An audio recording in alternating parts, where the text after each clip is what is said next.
Ito na po mga boss ang isang nakita kong napaka-delikadong trabaho mga boss. Yan po.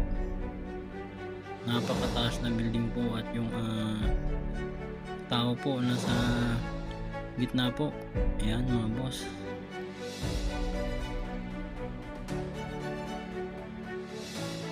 Nasa 20 floor po yung building dito mga boss. Nakita ko po dito talagang sobrang napaka-delikado po ito isang klase na trabaho ito mga boss. Yan po. At magkano kaya ang sahod po nila dito or kontrata po.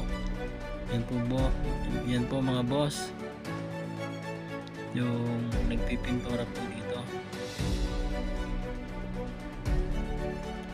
Napaka-delikado po ito mga boss. Ito po papalakihin natin mga boss. Yan po. Ang ginagawa niya po mga boss ay pinipinturahan po yung mga may bitak-bitak na mga pader po dito mga boss. Yan po. Napaka-delikado ito mga boss. Sa lahat po na may mga trabaho ganito mga boss, ingat po. Yan na po mga boss, yung mga pinagpinturahan niya. Yan po.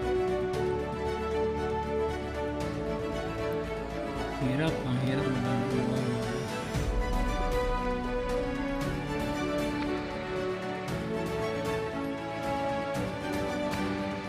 Pero para sa kanya parang sanay na po mga boss.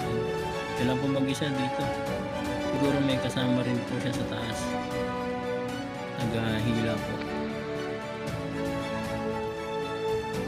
Ayan po yung kanyang pinipinturahan ng mga boss.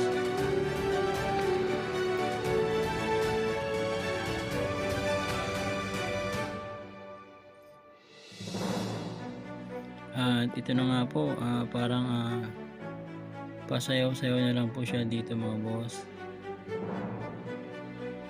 Yan po. Grabe, napakadelikado po ito.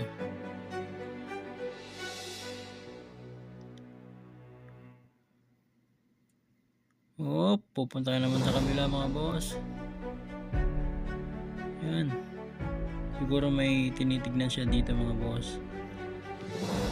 Yan, kaya palipat-lipat siya. Hindi naman, lumipat na naman mga boss. Magkano kaya ang sahod ng mga ganitong klaseng isang napakadelikadong trabaho po dito sa Metro Manila. Yan po, maraming salamat po sa panonood mga boss.